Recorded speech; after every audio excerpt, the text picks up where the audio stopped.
Hi friends, என்னடா இந்த பிள்ளை இந்த ரோட்டை காமிக்கிறாங்களேன்னு நினைக்க வேண்டாம். இது வந்துட்டு சத்தி டு மேட்டுப்பாளையம் மெயின் ரோடு. அது வந்துட்டு இந்த கட்டு வழி எப்படி நான் காமிச்சிருக்கேன் பார்த்தீங்களா, இந்த வழியாக வந்தோம்னா சித்தங்குட்டை போகலாம்.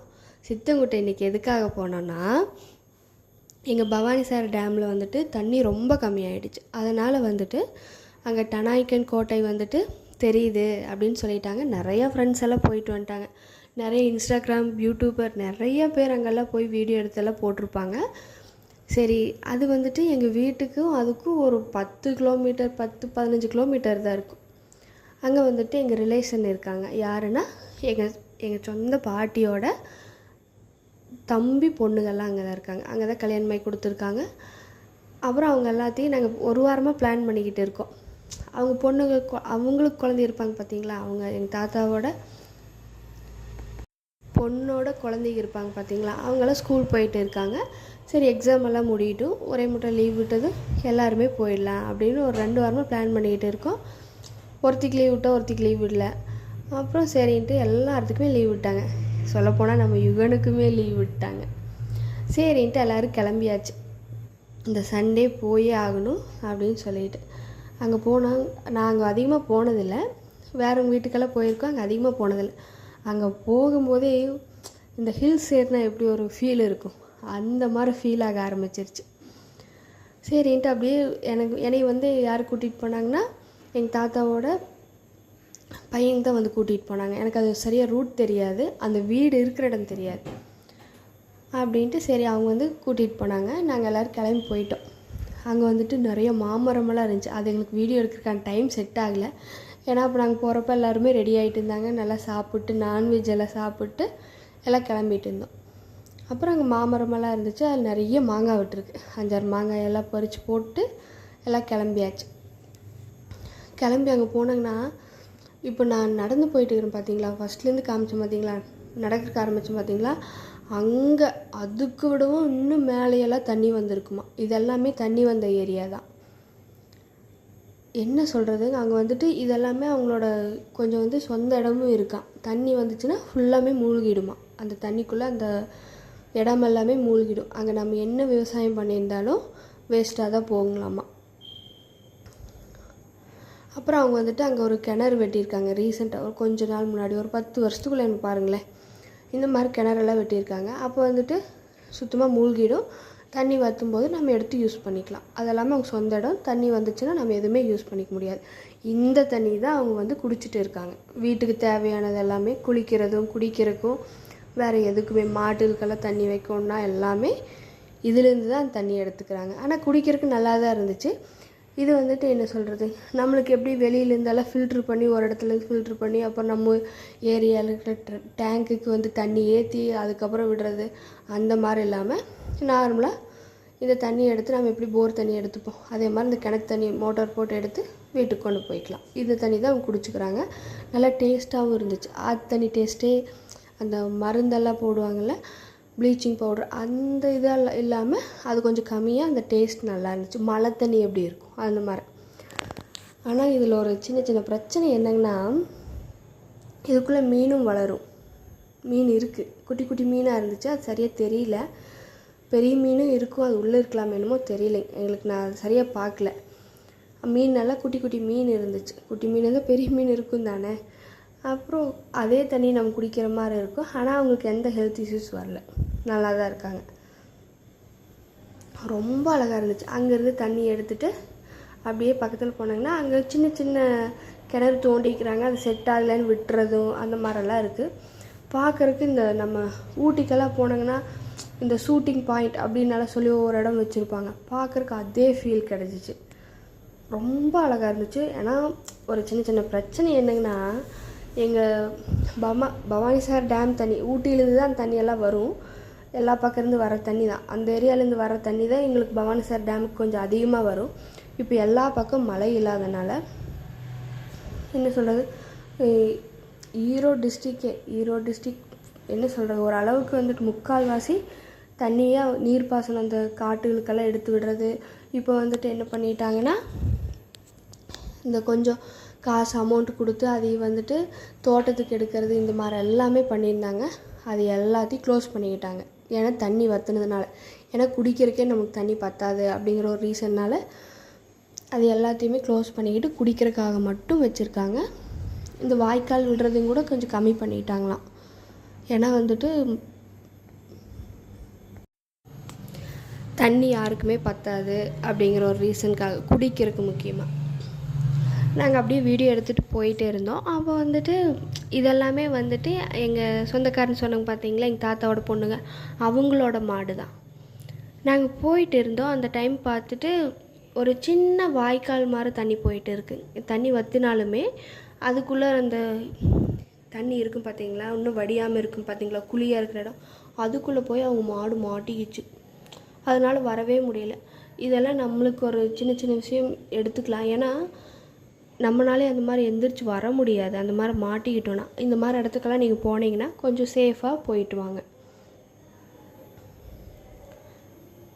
இது ஃபுல்லுமே தண்ணி நிற்கும். அந்த பச்சையாக தெரியுது பார்த்தீங்களா, அது ஃபாரஸ்ட் ஏரியா, அங்கேருந்து ஸ்டார்ட் ஆகுது. அது ஃபுல்லுமே தண்ணி நிற்கும்.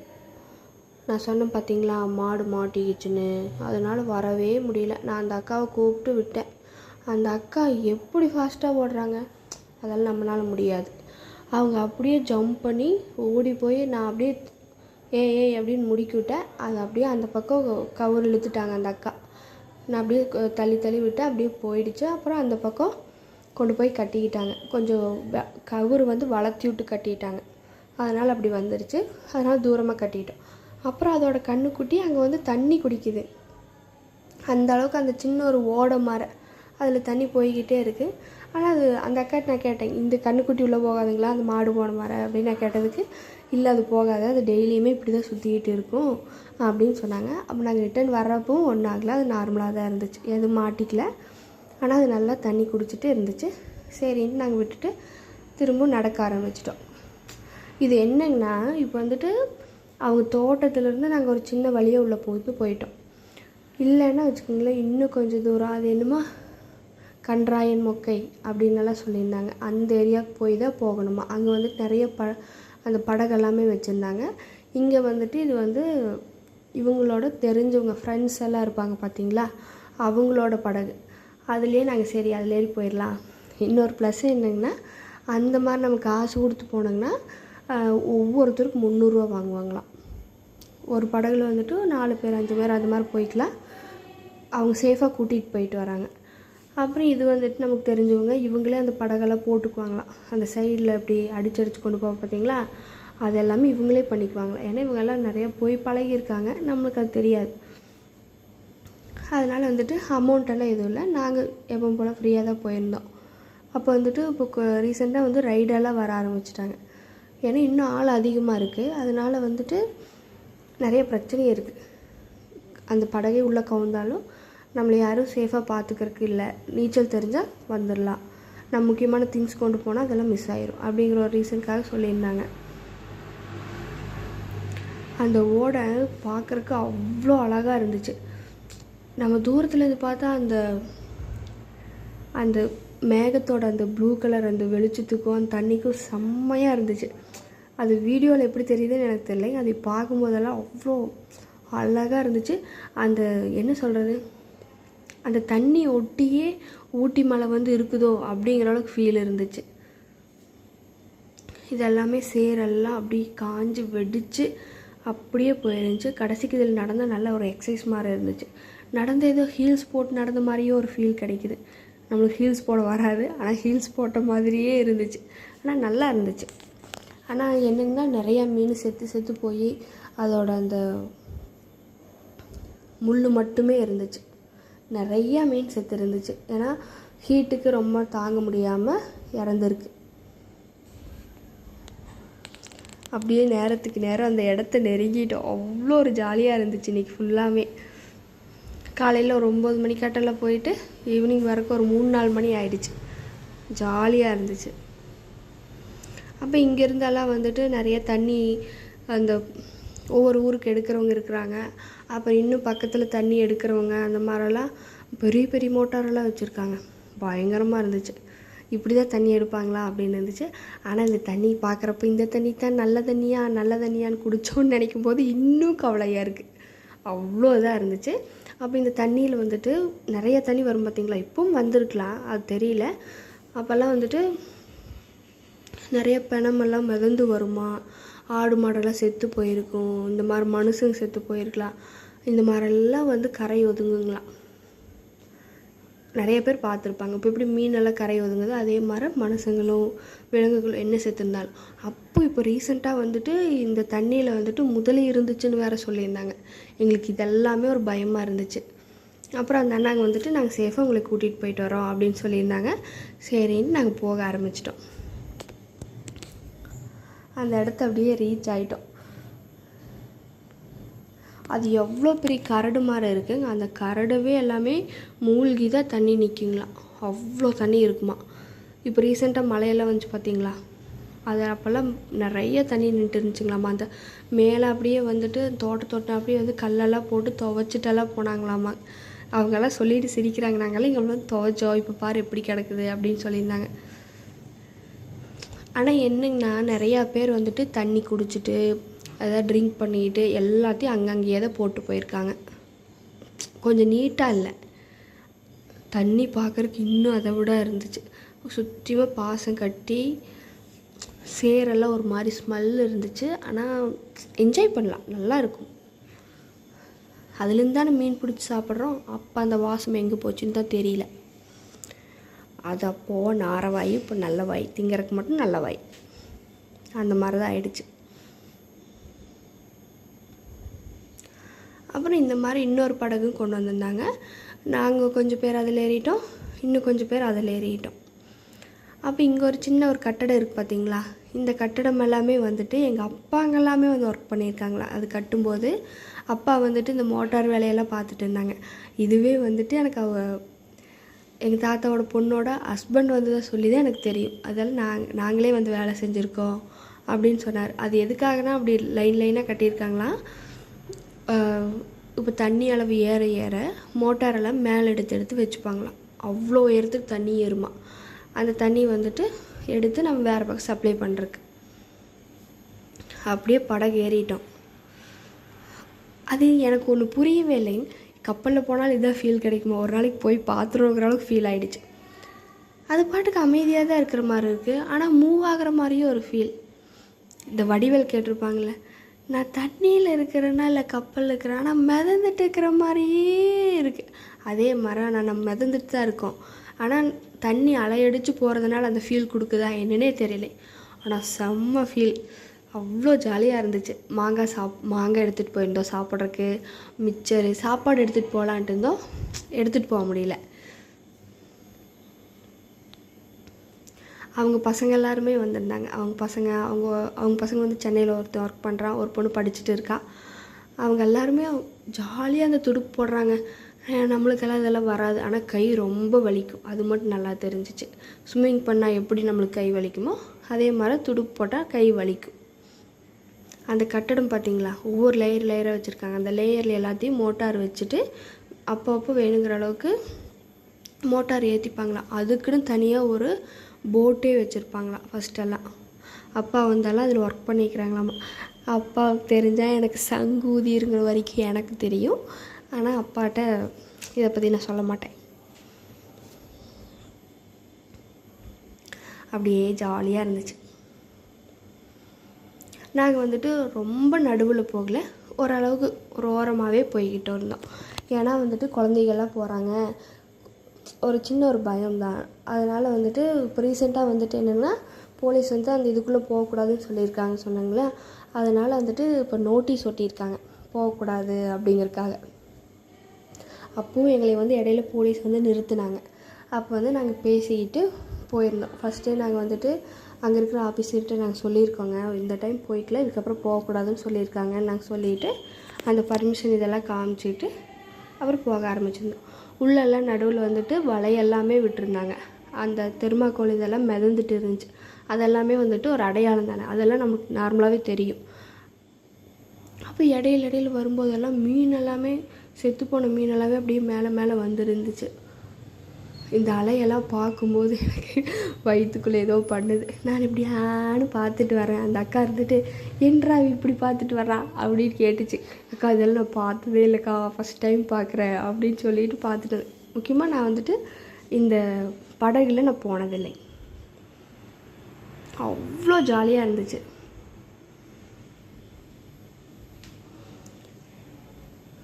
அந்த அண்ணா எவ்வளோ கஷ்டப்பட்டு போட்டாங்க தெரியுங்களா? அதெல்லாம் நம்மளுக்கு போடுறக்கே கஷ்டம். அப்போ அந்த படகு வந்துட்டு ஏதோ ஒரு மரத்தில் செஞ்சதுன்னு சொன்னாங்க. நிலவேம்பு, அந்த எங்கள் ஊரில் வந்துட்டு அது ஒரு வேப்ப மரம்னு சொல்லுவோம். அந்த ஒரு எனக்கு தெரிஞ்சு நிலவேம்புன்னு நினைக்கிறேன். அந்த மரத்தில் செஞ்சதுங்களா. அதிக நேரம் தண்ணியில் இருந்துட்டு திரும்ப எடுத்து வச்சாலும் அது எந்த ஒரு டேமேஜ் ஆகாமல் இருக்கும் அப்படின்னு சொல்லியிருந்தாங்க. அப்புறம் கொஞ்ச நேரம் ஒரு 3/4 மணி நேரம் ட்ராவல் பண்ணியிருப்போம்னு நினைக்கிறேன். அதுக்கப்புறம் அந்த கோட்டைக்கு வந்து சேர்ந்துட்டோம். அதில் என்னென்னா, இந்த நம்ம தண்ணிக்குள்ளே இருந்து பார்த்தாவே பவானிசாகர் டேம் இருக்குது பார்த்தீங்களா, டேம்லேருந்து தண்ணியெல்லாம் திறந்து விடுவாங்களா, அதுவே தெரிஞ்சிச்சு. அப்படின்னா நம்ம ரொம்ப பக்கத்தில் இருக்கோம். அப்புறம் நாங்கள் அதை அப்படியே இறங்கி வந்துட்டு அந்த கோட்டை கொஞ்சம் பக்கத்தில் இருந்துச்சு. அது நடந்து போகணும். அது வரைக்கும் நம்மளையெல்லாம் கூட்டிகிட்டு போக மாட்டாங்க. அதுங்கன்னு தண்ணியாக இருக்குது கூட்டிகிட்டு போகிறக்கே, அதெல்லாம் இல்லை. அதனால் அப்படியே ஜாலியாக நடக்க ஆரம்பிச்சிட்டோம். ரொம்ப நேரம் உட்காந்துட்டு வந்ததுக்கும் தண்ணிக்குள்ளேயே இருந்ததுக்கும் ஒரு மாதிரி அந்த மூஞ்சியெல்லாம் ஒரு மாதிரி பிசு பிசு பிசுன்னு ஆகிடுச்சு. வெயில் பயங்கரமாக அடிக்கிறதுக்கும் அது ஒரு மாதிரி ஆகிடுச்சு. சரின்ட்டு இறங்கி அப்படியே நார்மலாக நடக்க ஆரம்பிச்சிட்டோம். அப்போ அந்த கோட்டையில் வந்துட்டு 2 வாசல் இருக்குது. ஒன்று இப்போ இங்கே இருக்குது பார்த்திங்களா, இது கிழக்கு பார்த்த வாசல், இது வந்துட்டு தெற்கு பார்த்த வாசல். நாங்கள் இப்போ ஃபஸ்ட்டு உள்ள நுழையிறோம் பார்த்திங்களா, இது தெற்கு பார்த்த வாசல். ஆக்சுவலாக கிழக்கு பார்த்த வாசல் வழியாக தான் நம்ம போயிருக்கணும். சரி, நம்ம சும்மா சுற்றி பார்க்க தானே வந்திருக்கோம், அங்கே சாமியெல்லாம் எதுவும் இல்லை. சரி, என்ன பண்ணியிருக்காங்க, என்ஜாய்மெண்ட்டுக்காக வந்தாச்சு, லீவ் விட்டாச்சு, கிளம்பியாச்சு. உங்களுக்கு எல்லா வாசல் வழியாகவும் வீடியோ போட்டிருக்கேன். இது வந்து ஃபஸ்ட்டு. இது வந்துட்டு மொத்தமாக வந்துட்டு 34 தூண், பெரிய பெரிய தூணாக வச்சு கட்டியிருக்காங்க. இந்த தூண் எல்லாமே ஒரே கல்லால் செதுக்கியிருக்காங்க. கீழே வரைக்கும் அந்த மேலே திண்டு மாதிரி கொடுத்துருக்காங்க பார்த்தீங்களா, அது தனிக்கல். அப்படி தனித்தனியாக செதுக்கி எனக்கு தெரிஞ்சு 34ஓட தூண் வந்து தான் நல்லா இப்போ வரைக்கும் ஸ்ட்ராங்காக இருக்கிறனால தாங்கி பிடிச்சிருக்கு. அதுலேயும் சின்ன சின்ன தண்ணியாக கல்லெல்லாமே நிறைய கேப் விட்டுருக்கு. தண்ணி அதிகமாக போய் மீன் எல்லாமே அதுக்குள்ளே பூந்துருக்கும், என்னென்னமோ நடந்திருக்கும். அதனால் கொஞ்சம் கொஞ்சம் டேமேஜ் நிறைய ஆக ஆரம்பிச்சிட்டு கல் எல்லாமே சரிய ஆரம்பிச்சிருக்கு இப்போது ரீசெண்டாக. ஆனால் அது என்ன சொல்கிறது, ஒவ்வொரு கல்லுமே வந்துட்டு அந்த உளியால் செதுக்கியிருப்பாங்க பார்த்தீங்களா, அப்படி பண்ணியிருக்காங்க. சூப்பராக இருந்துச்சு. ஆனால் இது ஏதாவது மெயின்டைன் பண்ணியிருந்தால் நல்லா இருந்திருக்கும். ஆனால் அது பண்ண முடியாது தானே, தண்ணிக்குள்ளே இருக்கிறது எப்படி பண்ண முடியும்? எத்தனையோ அடிக்குள்ளே இருக்கிற டைட்டானிக் கப்பல் நம்ம என்ன பண்ண முடியும்? அந்த மாதிரி தான் இது. தண்ணி வடிஞ்சு போகிறதுனால நம்மளுக்கு இந்த கோட்டை தெரியுது, அதுக்கப்புறம் தெரியாது. தண்ணி அதிகமாகிடுச்சுன்னா தெரியாது.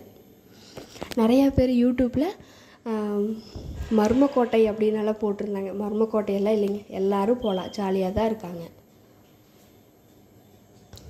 இது வந்துட்டு அந்த கருவறையில் இருக்கிற சாமிக்கு வந்துட்டு அந்த அபிஷேக பூஜையெல்லாம் பண்ணுவாங்க பார்த்தீங்களா, அந்த தண்ணியெல்லாம் வெளியே வர்றதுக்காக பண்ணியிருக்காங்க. அது எவ்வளோ தூரத்துக்கு இருக்குது, கீழே வரைக்கும். அது குழி தோண்டி விட்டுருக்காங்க, யார் தோண்டாங்கன்னு தெரியல. அது ரொம்ப தூரத்துக்கு போயிருக்கு. அப்படின்னா அந்த தரப்பகுதி இன்னும் வந்துட்டு அந்த இன்னும் கொஞ்சம் கீழே இருக்குது. மண் வந்து மூணுங்காட்டி நம்மளுக்கு தெரியல. இந்த இடத்துக்கு எப்பவுமே ஒரு சின்ன தொட்டி மாதிரி கட்டியிருப்பாங்க தானே, தீர்த்தம் எடுத்து தரக்கு. அதனால் வந்துட்டு கொஞ்சம் ஆழமாக போட்டிருக்காங்க. நிறைய டிஃப்ரெண்ட்டாக இருந்துச்சு, பார்க்குறக்கு அழகாக இருந்துச்சு. அது சொல்லப்போனால் எங்கள் ஊரில் இப்படி ஒரு பெருமையாக அப்படிங்கிறது இன்னும் எனக்கு கொஞ்சம் ஒரு தற்பெருமைன்னு சொல்லலாம்.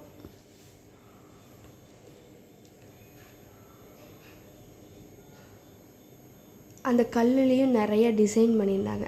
இதில் வந்துட்டு அதில் சின்ன சின்ன கேப் இருக்கும் பார்த்தீங்களா, அது எல்லாத்துலேயும் வந்துட்டு சுண்ணாம்பும் மண்ணும் சேர்ந்து ஒரு கலவையில் வந்துட்டு பூசி விட்ருக்காங்க. அப்போ இது பார்க்குறக்கு கீழெல்லாம் பெயிண்ட் பூசின மாதிரியே இருந்துச்சு. ஆனால் பெயிண்டெல்லாம் பண்ணலைங்களா, அது வந்து தண்ணி வந்து அடித்து அதில் இருக்கிற அந்த பாசம் வந்து அப்படி பிடிச்சிருக்கு அப்படின்னு சொல்கிறாங்க. அது என்ன நடந்துச்சுன்னு தெரியல. ஆனால் அந்த மேலே இருக்கிற கேப்புக்கு எல்லாத்துக்குமே வந்து அடைச்சிருக்காங்க. அப்புறம் சுட்ட சுண்ணாம்பு கல் வச்சுருக்காங்க. ஆனால் அந்த சுண்ணாம்பு சுட்ட சுண்ணாம்பு கல் செங்கல்லும் இருந்துச்சு. அந்த செங்கல் எல்லாமே வந்துட்டு நம்மளுக்கு வந்துட்டு அந்த திக்னஸ் வந்து கொஞ்சம் அதிகமாக இருக்கும். இதில் வந்து அந்த திக்னஸோட பாதி அளவு தான் இருந்துச்சு. நல்லா ஸ்ட்ராங்காக இருந்துச்சு. ஆனால் அது உங்களுக்கு நான் வீடியோ போட்டிருக்கேன், காமிக்கிறேன். இது வந்து கருவறைக்குள்ளே ஃபஸ்ட்டு போனது இந்த மாதிரி ஒரு பெரிய கல் வச்சுருந்தாங்க. சைடில் வந்துட்டு ஒரு 2 பெரிய பெரிய கல் இருந்துச்சு. இதில் வந்துட்டு இன்னொரு விஷயம் என்ன சொல்கிறாங்கன்னா, சுரங்கப்பாதை இருக்குது. இதை வந்துட்டு கட்டினது திப்பு சுல்தான் வந்துட்டு இங்கேருந்து மைசூர் போகிற வரைக்குமே சுரங்கப்பாதை இருக்குதுன்னு சொல்கிறாங்க. அது எங்கே நல்லா தெரில. எங்களுக்கு சின்ன சின்ன இடமெல்லாம் கிடச்ச இடமெல்லாம் அதையெல்லாம் தோண்டி பார்த்தோம். ஆனால் மண் உள்ளே போகுது, அதெல்லாம் என்ன நடக்குன்னு நமக்கு தெரியாது. ஒரு சின்ன பயத்தினாலே நாங்கள் விட்டுட்டோம். கீழே ஃபுல்லுமே கல்லாலே நிரப்பியிருந்தாங்க. அதையும் உங்களுக்கு நாங்கள் பறிச்சிருக்கோம், காமிக்கிறேன். இது வந்து கருவறைக்குள்ளே ஃபுல்லாக இருட்டாக தான் இருந்துச்சு. எப்போவுமே அப்படி தானே இருக்கும். அப்புறம் அங்கே வரவங்கெல்லாம் தீபம் போட்டு சாமியெல்லாம் கும்பிட்றாங்க. அப்புறம் நாங்களும் சாமி கும்பிட்டோம். அங்கே பெரிய ஒரு அம்மன் சாமி இருந்துச்சுங்களாம். அந்த சாமியெல்லாம் எடுத்து இன்னொரு கோயில் வச்சுருக்காங்க. அந்த வீடியோ நான் கோயிலுக்கு போடுறேன். இது மேலே வந்துட்டு ஒரு ஸ்டார் மாதிரி ஒரு டிசைன் வச்சுருந்தாங்க.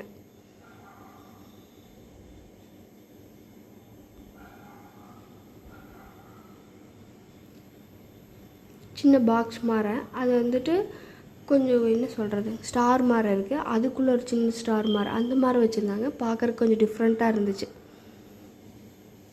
அப்புறம் அதை ஒட்டினா அப்படியே நல்ல ஒரு சின்ன என்ன சொல்கிறது, மீன் வலை மாதிரி லேஸாக இருந்துச்சு. அந்த மாதிரி கம்பி வச்சு அது எல்லாத்தையும் க்ளோஸ் பண்ணியிருக்காங்க. ஏன்னு தெரியல. அது அவங்க தான் க்ளோஸ் பண்ணியிருந்தாங்களா, அது கட்டும்போதே க்ளோஸ் பண்ணிட்டாங்களா இல்லை என்னன்னு தெரியல. இப்போ ரீசெண்டாக இதெல்லாம் பண்ணியிருக்காங்களான்னு தெரியல. அதில் ஒரு சாமி சின்ன ஒரு கல் மாதிரி வச்சுருந்தாங்க. சாமியெல்லாம் கும்பிட்டு வந்துட்டோம். இது வந்துட்டு கிழக்கு பார்த்து வாசல் இருக்குன்னு சொன்னால் பார்த்தீங்களா, அந்த இடத்துல இது வந்து முன்னாடியே இருந்துச்சு. இது என்னங்கன்னா ஒரு சின்ன ஒரு நல்ல பாக்ஸ் அளவுக்கே கல் இருக்குது. அது எல்லாமே விழுதுருக்கு. அங்கே ஆனால் அவங்ககிட்ட கேட்டதுக்கு அவங்க என்ன சொன்னாங்கன்னா, இங்கே வந்துட்டு இந்த முன்னாடி சிங்கம் இல்லைன்னா அந்த கொடி கம்ப மாதிரி வச்சுருப்பாங்களே அந்த மாதிரி இருந்திருக்கிறதுக்கு வாய்ப்பு இருக்குது அப்படின்னு சொல்லியிருந்தாங்க. ஏன்னா இது கோயில் தானே, அந்த மாதிரி ஏதாவது இருந்திருக்கலாம். இந்த நந்தி சிலையெல்லாம் வச்சுருப்பாங்களே அந்த மாதிரி இருக்கிறதுக்கு வாய்ப்பு இருக்கலாம், அதனால தான் வச்சுருக்காங்க அப்படின்னு சொல்லியிருந்தாங்க. இதில் பாருங்கள் நிறைய கேப் இருக்குது. இந்த மாதிரி கேப் எல்லாம் ஃபில் பண்ணுறதுக்கு அந்த சுண்ணாம்பு மண்ணும் சேர்த்து வச்சு ஒரு கலவை வச்சுருந்தாங்க. அது எல்லாமே உங்களுக்கு மேலே இருக்குது, அது வீடியோ போட்டிருக்கேன். ஆனால் ஒவ்வொரு கல்லையும் அழகாக செதுக்கியிருக்காங்க. இது பாருங்கள் முன்னாடி எவ்வளோ அழகாக செதுக்கியிருக்காங்கன்னு. அது ஏதோ கயிறு இருக்கிற மாதிரியே ஒரு ஃபீல். அது பிடிச்சி ஏறிக்கலாமோ அந்த மாதிரி பார்க்குறக்கு அவ்வளோ கீழே வரைக்குமே ஒரு டிசைன் பண்ணியிருந்தாங்க. அது மெயின்டைன் பண்ணியிருந்தால் இன்னும் நான் ரொம்ப அழகாக இருந்திருக்கும். அதை நான் மெயின்டைன் பண்ண முடியாது. இது எவ்வளோ வருஷம் தாங்கி இருக்குன்னு தெரியாது. இதுவே இப்போ வந்துட்டு ஒரு 7-8 வருஷம் ஆயிடுச்சு அப்படின்னு சொன்னாங்க. இந்த அளவுக்கு தண்ணி கம்மியாயிட்டு இந்த கோட்டையே தெரிகிற அளவுக்கு ஒரு 8 வருஷத்துக்கு முன்னாடி தான் அது நடந்துருந்துச்சா. அதுக்கப்புறம் இப்போ தான் நடந்திருக்கு. அதனால் நிறையா பேர் வராங்க. அப்புறம் என் கூட வந்தவங்க அந்த குழந்தைங்க எல்லாமே வந்துட்டு நம்ம சுரங்கப்பாதை கண்டுபிடிக்கலாம் அப்படிங்கிறதுக்காக வந்துட்டு நாங்களுக்கு சின்ன சின்ன கேப் கிடச்ச இடம் எல்லாமே நாங்கள் தோண்டி பார்த்துட்டு இருந்தோம். அப்போ பார்த்திங்கன்னா அது தெரியல, ஆனால் ஏதோ ஒரு இடத்துல இருக்கான் அப்படின்னு சொல்கிறாங்க. அப்போ எங்களுக்கு தெரியல. நாங்கள் அப்படியே எடுத்து பார்த்தோம். கீழே ஃபுல்லுமே கல்லாலேயே இது பண்ணியிருக்காங்க. நம்மள அந்த காரை போட்டிருப்பாங்களா அந்த மாதிரி காரை இல்லாமல் கல்லாகவே இருந்துச்சு. அப்புறம் ஒரு இடத்துக்கு மட்டும் சின்ன ஒரு பாக்ஸ் மாதிரி குழி போகிற மாதிரியே இருந்துச்சு. அதையும் நான் லைட்டாக தோண்டி மட்டும் பார்த்துட்டு அமைதியாக வந்துட்டோம். அது என்னன்னு தெரியல. நான் இந்த இடத்துல இப்போ காமிச்சிருக்கு பார்த்தீங்களா, இது வந்துட்டு நிறைய குழி போகிற மாதிரியே இருக்குது. நம்மளால் தோண்ட முடியாது. ஜஸ்ட் தோண்டி பார்த்தோம், அது குழி போகுச்சு. சரின்னு வேண்டாம்னு விட்டுட்டு வந்துட்டோம். அது ரொம்ப நாள் தண்ணியெல்லாம் வந்து மண்ணெல்லாம் உள்ளே போயிருக்கும். அது என்ன நடந்திருக்கும் தெரியாது. இது ஃபுல்லுமே கோயிலோட அவுட்ரு. அந்த அவுட்லைன் மேலே பாருங்கள் ஒரு டிசைன் மாதிரி வச்சுருக்காங்க. அது வந்துட்டு ஆக்சுவலாக மானா இல்லை என்னன்னு தெரியல, ஆனால் அது பார்க்குறதுக்கு ஒரு மான் மாதிரியே தான் இருந்துச்சு.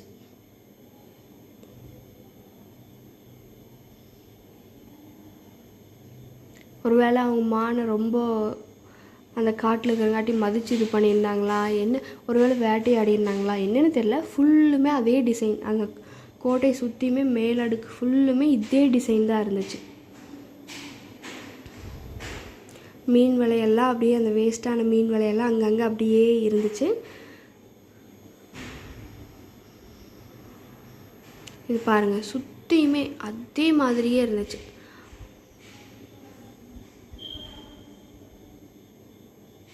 இப்போ ஒரு கல் அடுக்கிட்டாங்கன்னா ஒரு கல் வந்துட்டு கொஞ்சம் கோணையாக இருக்கலாம், கொஞ்சம் உள்ளே போனால் அப்படி இருக்கலாம். அதுக்கேற்ற மாதிரி இன்னொரு கல்லை அதுக்கப்புறம் செதுக்கியிருக்காங்க. அதுலேயுமே ஒரு சின்ன சின்ன கேப் எல்லாம் வருதுங்கன்னா அதுக்கு அந்த காரை பூசியிருக்காங்க.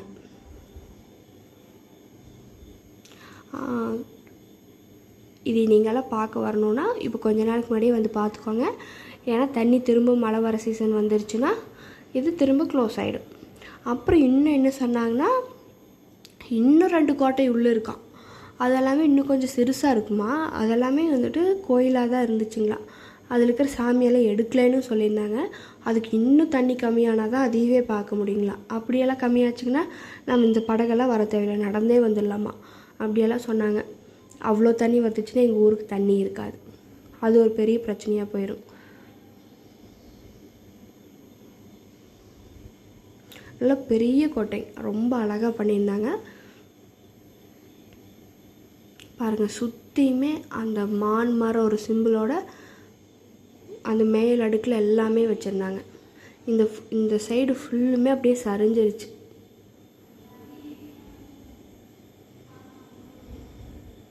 அதில் அவ்வளோ அழகாக அந்த தாமரை மர டிசைன் எல்லாம் பண்ணியிருந்தாங்க பாருங்களேன், சூப்பராக இருந்துச்சு. இந்த அந்த மேலே இருக்கிற கல் தான் சரிஞ்சு விழுந்திருக்கு பார்த்தீங்களா. மான் மரம் தான் இருந்துச்சு. மானா ஆடா எனக்கு தெரில, ஒருவேளை ஆடாங்கூட இருக்கலாம்.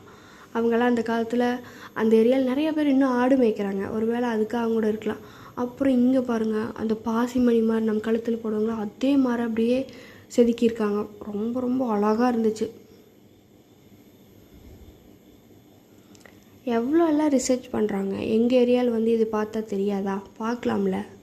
அதில் நிறைய கல்வெட்டெல்லாம் இருக்குங்க, அதையெல்லாம் செக் பண்ணால் கூட என்னென்னு தெரியும், என்ன எழுதியிருக்காங்க அப்படின்னு சொல்லி. அந்த தாமரையோட இதழ் அந்த எண்டு இருக்கும் பார்த்தீங்களா, அந்த மாதிரிலாம் செதுக்கியிருக்காங்க. நம்ம 2 கை வச்சோம்னா அந்த 2 கை இடையில இருக்கிற கேப் அளவுக்குமே அது இருந்துச்சு.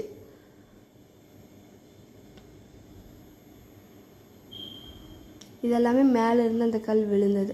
இங்கே பாருங்கள், தண்ணியோட லேயர், அந்த தண்ணி வடிகிற டைமில் இருந்திருக்கு பார்த்தீங்களா, அது அப்படியே கம்மியாகி அது ஃபுல்லுமே செவுத்தில் அந்த படிஞ்ச தாரை இருந்துச்சு.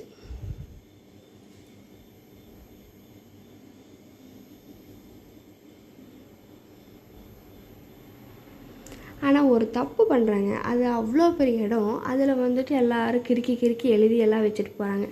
எழுதி வச்சுட்டு போனால் என்ன நடக்க போகுதுன்னு தெரியல. அப்புறம் இன்னும் என்ன பண்ணியிருக்காங்க, மேலெல்லாம் ஒவ்வொரு கோயிலில் இந்த கல்லெல்லாம் அடுக்கி வச்சா வீடு கட்டலாம், அது நம்மளுக்கு அமையும் அப்படிங்கிற மாதிரி நிறைய பேர் அந்த கல் எல்லாமே அடுக்கி வச்சுருந்தாங்க.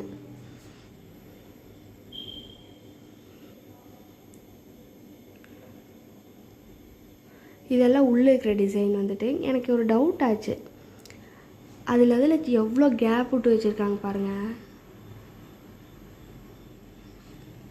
நம்மளோட கை இருக்கிற அளவுக்கெல்லாம் கேப் விட்டு அதில் அவ்வளோ அழகாக ஒவ்வொரு கல்லையும் அழகாக செதுக்கியிருக்காங்க, கையிலேயே செதுக்கியிருக்காங்க அந்த உளி வச்சு.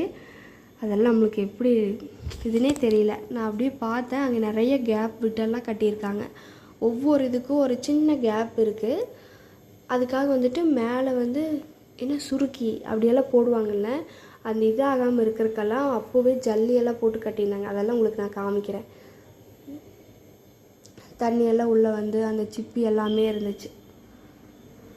இங்கே ஃபுல்லுமே அது இருக்குது. ஆனால் ஒரு பேட் ஸ்மெல், அந்த மீனுகள்லாம் ஒவ்வொன்று செத்து போயிட்டு அதுக்கெல்லாம் இருந்ததுனால அந்த சேரெல்லாம் வெளியே எடுக்காதனால ஒரு சின்ன ஒரு ஸ்மெல் இருக்குது.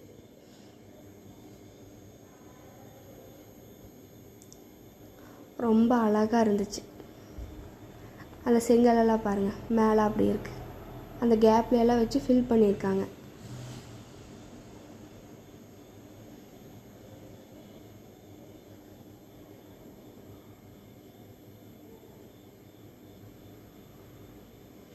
ஃபுல்லுமே. ஆனால் அங்கே மேலே போய் பார்த்தா அதுக்கு சின்ன ஒரு கேப் இருக்குது. அது எதுக்காக அப்படி விட்டு கட்டியிருந்தாங்கன்னு தெரியல. அதுலேயுமே அந்த மான்மார் டிசைனெல்லாம் பண்ணியிருந்தாங்க. இதை எங்கேயும் கூட அந்த கல்லெல்லாம் வச்சு விட்ருக்குறாங்க பாருங்கள். லைனாக வச்சா ஏதோ வீடு கட்டுறதுக்கு ஒரு ராசி கிடைக்குமா. சரி, அப்படியாவது அவங்க வீடு கட்டி சந்தோஷமாக இருக்கட்டும்.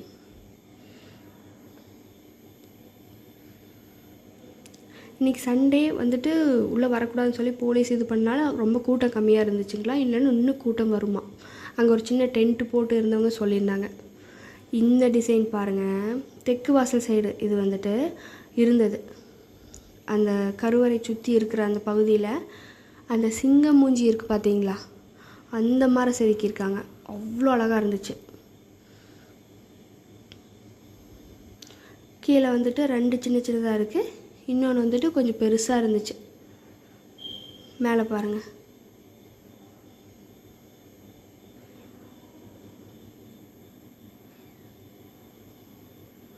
அதுக்கு பக்கத்தில் சின்ன ஒரு இது மாதிரி கட்டியிருக்காங்க, செதுக்கியிருக்காங்க. அது எதுக்குன்னு தெரியல, அதோட டிசைன் என்னன்னு எனக்கு தெரியல. ஆனால் அது ரொம்ப அழகாக இருந்துச்சு.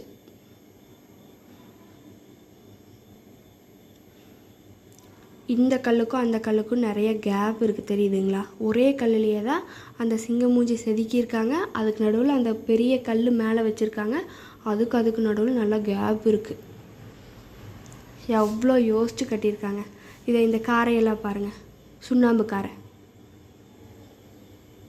ஆக்சுவலி இந்த காரை வச்சா எதுவுமே அவ்வளோ சீக்கிரம் இப்போ புதுசாக நம்ம வீடு கட்டுறோம் பார்த்தீங்களா, அதுலேயெல்லாம் வந்துட்டு பட்டி பார்க்கணும், ஒரு 4 வருஷம் கேப் விட்டு அப்படியெல்லாம் சொல்கிறாங்களே, அதெல்லாம் அது பார்க்கவே தேவையில்லை. ஏன்னா எங்கள் வீடே அப்படி தான் இருக்குது. எங்கள் வீடு உங்களுக்கு ஒரு நாளைக்கு வீடியோ போடுறேன், அது பாருங்கள். அது சுண்ணாம்பு மண் கல் அது வச்சு கட்டினது தான். இது வந்துட்டு உள்ளே இருக்கிறது தான். ஒரு லைன் வந்துட்டு 11 தூண் இருக்குது, இன்னொரு லைன் வந்துட்டு 5 தூண் இருக்குது, அடுத்த லைன் 11. அதுக்கு பின்னாடி கருவறைக்கு பின்னாடி 2 இருக்குது. மொத்தம் 34 தூண் இருக்குது. கருவறைக்கு கரெக்டாக இருக்கிற அந்த இதில் வந்துட்டு 5 தூண் ஒவ்வொரு சைடுமே. மற்ற சைடு வந்துட்டு இது வந்து கிழக்கு மேற்கு அந்த இதில் இருக்குது. கிழக்கு வாசல் இருக்குது பார்த்தீங்களா, அந்த இதில் வந்துட்டு கருவறை 2 சைடு வந்துட்டு 5 தூண், சைடில் வந்துட்டு 11 தூண், பின்னாடி வந்து 2 தூண். இது வந்து கருவறைக்கு போகிற அந்த வழி.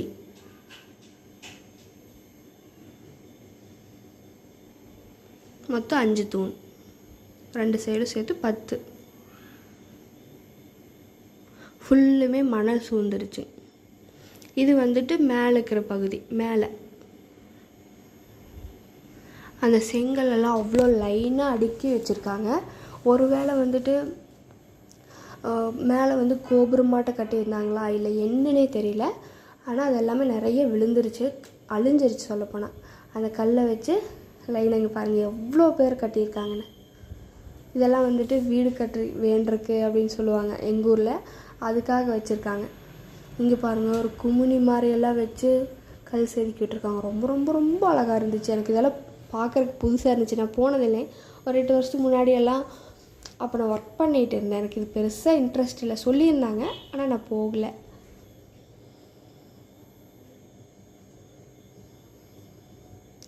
அந்த செங்கல் வந்துட்டு இப்போ இருக்கிற செங்கலோட பாதி அளவு தான் இருக்கும். நான் சொல்கிறது அந்த திக்னஸோடதில் பாதி அளவு தட்டையாக இருந்துச்சு. இது ஓதிமலை. இப்போ நான் கை நீட்டினு பார்த்தீங்களா, அந்த கரடு தான் நாங்கள் இருக்கிற ஏரியா, எங்கள் தோட்டம் இருக்கிறது. அங்கேருந்து ரெடியாகி வந்து தான் நாங்கள் இங்கே வந்திருக்கோம்.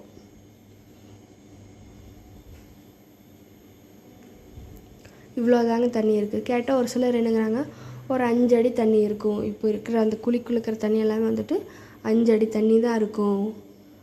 இப்போ எங்களுக்கு மழை வரலைன்னா தண்ணி பஞ்சம், குடிக்கிறதுக்கான நல்ல தண்ணி சொல்லுவாங்க பார்த்தீங்களா, நல்ல தண்ணி, அந்த பஞ்சம் வந்துடும். அப்புறம் இங்கேருந்து பார்த்தா அந்த பக்கம் அந்த டேம் இருக்குது பார்த்தீங்களா, அதெல்லாமே தெரியுது. இங்கேருந்து பார்த்தா அங்கே சின்னதாக தெரியுது அந்த டேமோடது. அங்கே மின்சாரமெல்லாம் எடுப்பாங்க பவானி சார். அப்புறம் உங்களுக்கு இன்னொன்று சொல்லணுன்னா, எங்கள் ஏரியாவில் வந்துட்டு பவானி சார் டேம் இருக்குது பார்த்தீங்களா, உலகத்திலே 2வதுன்னு நினைக்கிறேன்.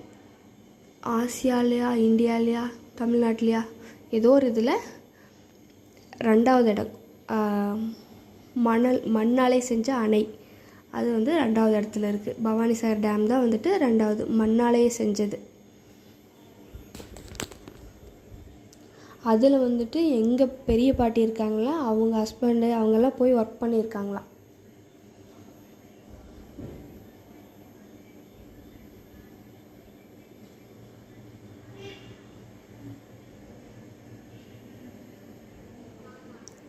இங்கே பாருங்கள், அந்த கல்லால் எதுக்காக இப்படி லைனாக வச்சு கட்டியிருந்தாங்க அதெல்லாம் தெரில, ஆனால் லைனாக வச்சு கட்டியிருந்தாங்க.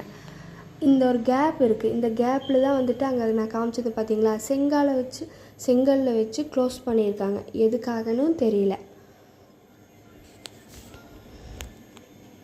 ஆனால் அது சுட்ட சுண்ணாம்பு செங்கல் இதெல்லாமே அதில் இருந்துச்சு.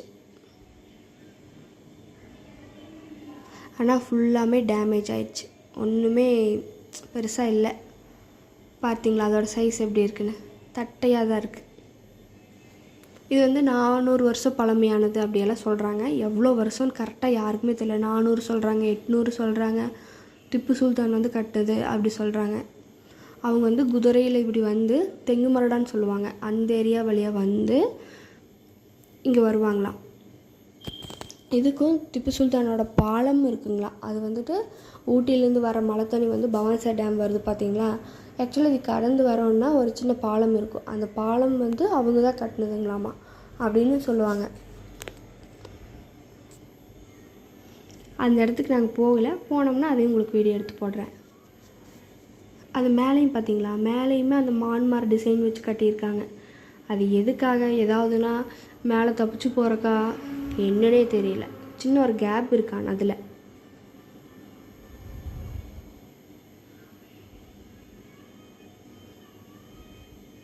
சுற்றியுமே மதில் வச்சு கட்டியிருக்காங்க. அந்த மதில் வந்துட்டு ஒரு கடைசிக்கு ஒரு நம்மளோட ஹைட்டுக்கு இருந்திருக்கு, ஒரு 5 அடி 6 அடி அந்த மாதிரி ஹைட்டில் இருந்திருக்கு. அது 4 பட அது எல்லாமே கீழே விழுந்துருச்சு. சுற்றியுமே மதில் இருக்குது.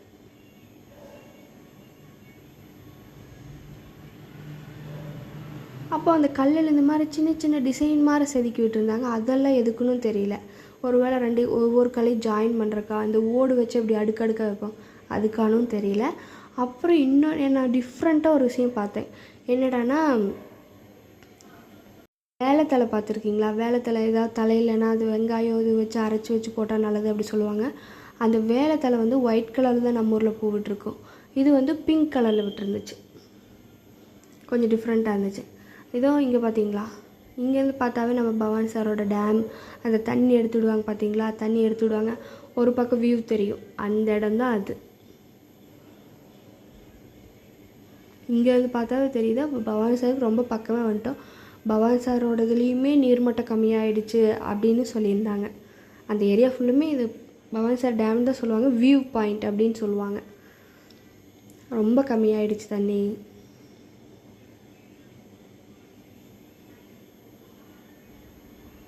அந்த கீழெல்லாம் பாருங்கள், ஏதோ ஒன்று செதுக்கி விட்டுருக்காங்க.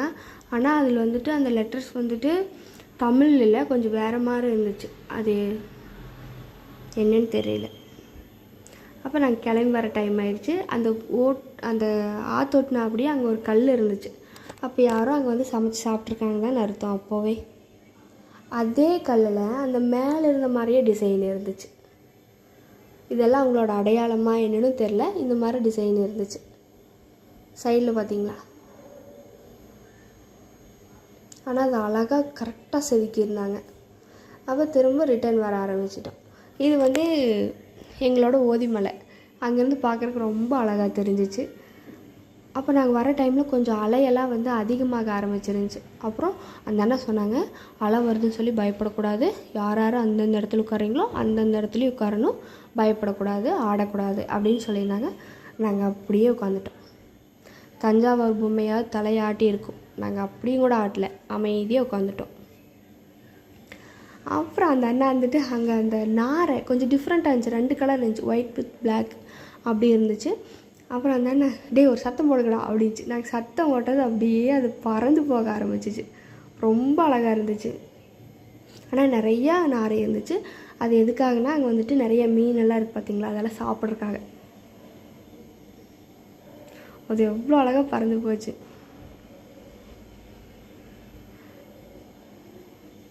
நாங்கள் இன்றைக்கி ஃபுல்லாக என்ஜாய் பண்ணோம். என்னோடய வீடியோ பார்த்து நீங்களும் என்ஜாய் பண்ணுங்கள். என்னோடய வீடியோ உங்களுக்கு பிடிக்கும்னா சப்ஸ்கிரைப் பண்ணுங்கள், சப்போர்ட் பண்ணுங்கள். தேங்க்யூ.